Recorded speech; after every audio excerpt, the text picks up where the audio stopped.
Well, hello class. I hope you're doing well. I hope you're ready for week 2 and getting things started. I wanted to touch base with you, do a quick time of devotion, and then go over some of our assignments for the week.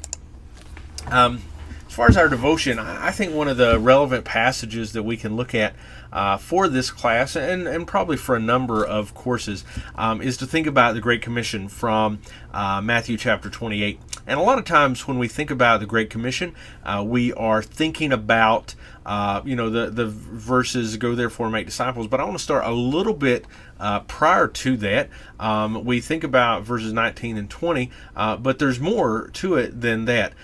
In verse 16, we find out that the disciples are going to a specific mountain where Jesus directed them. And I think that's very important because they were obedient and they listened. And they never would have been able to have received the Great Commission had they not listened and went where Jesus told them to go. So they go to the exact mountain where they were directed.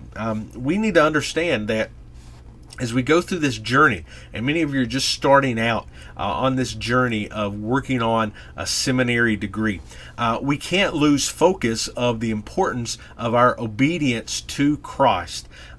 When we listen to Him and we do as He instructed to do, we're empowered to make disciples. And that's ultimately, regardless of where we end up in ministry, that is ultimately our responsibility. And so I hope that as we kind of go through this course, that you keep that in mind. You are doing these things to help better prepare you to make disciples. So let's look at our assignments for this week. You see there, we have short reading assignments in 4 of our textbooks. And so I would encourage you to knock that out very early in the week and have that done so that the instruction that you find within those textbooks is already in your mind and ready to go as you get started.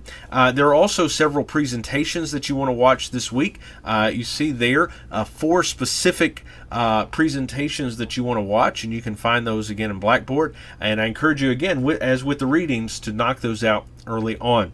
We're going to do our first ministry journal this week.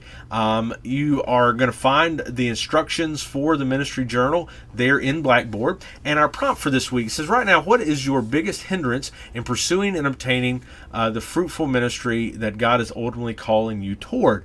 While committing yourself to this educational journey, what steps do you need to take in order to address this hindrance so that you're ready for God's call upon your life? You know, one of the things a lot of people do is they go and study and they get a seminary education, they get a divinity school education, but they never take care of the other things that might be hindering them from ministry. They may not be getting experience while they're studying God's Word in seminary, and that's very important to do. You want to think about that. So as you're doing your ministry journal this week, that's your prompt, and that's going to be due by 11:59 on Sunday.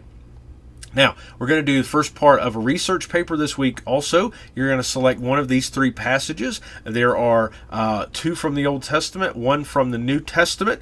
And so I encourage you to go ahead and pick one of those, and then you're going to follow the outline that you find in the Kaiser book to work on this segment of the paper. So you're just doing part of the paper this week, and we're doing this in steps and stages, trying to get you ready for the whole thing. You want to make sure that you think about the context, meaning, and significance of the passage. You're going to write an introductory paragraph that will include a thesis statement for your paper.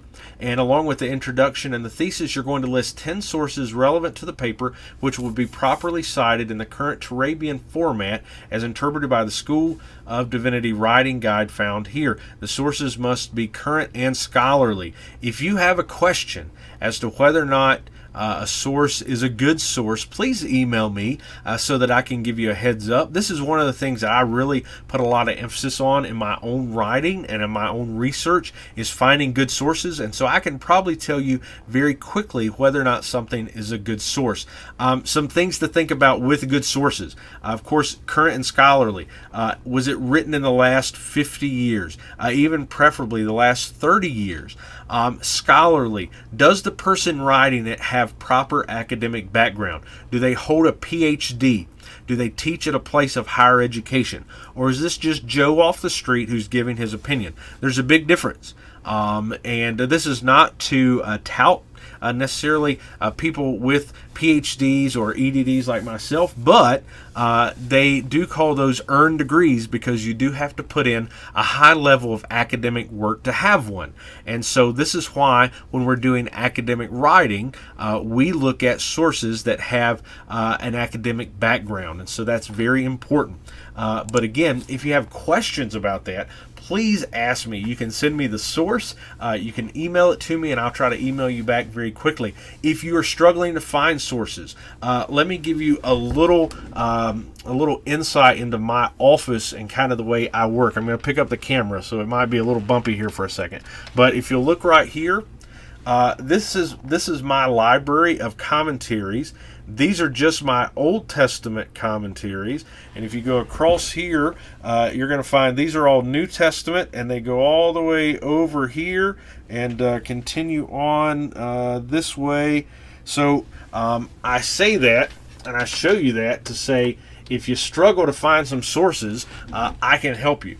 For instance, Nehemiah is one of your options. Let me grab here. I have a bunch of commentaries on Nehemiah because I've preached through Nehemiah before.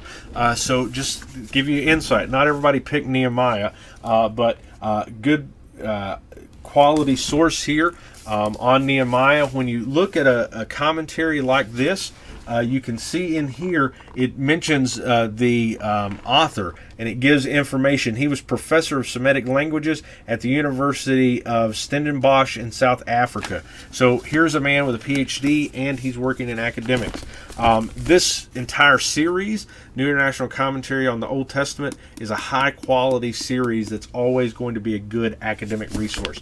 Again, Word Biblical Commentary, Williamson's commentary. Again, Williamson is, it says on the front, let's see, where does it give his info? Right in here. He's a lecturer in Hebrew and Aramaic at Cambridge University. These are good sources. Let's see. Also, a couple others real quick, just as far as series that are good sources. This is a good one, New American Commentary series. Also here, the New International Biblical Commentary. These are all good. These are specific to Nehemiah, but these are all good as far as the entire series being a good academic resource. And there are plenty of others. Don't think it just has to be these. Also, journal articles are always good. When you're doing biblical research, sometimes you're not going to find a journal article maybe on the specific passage you're looking at, but it's about Nehemiah specifically or the background, and you can use that. So I encourage you to make good use of those. Again, if you have questions, let me know, and I'm glad to look on my shelf and see if I can find a good recommendation for you. I hope you have a blessed week. Again, if you have questions, let me know, and look forward to talking to you again soon.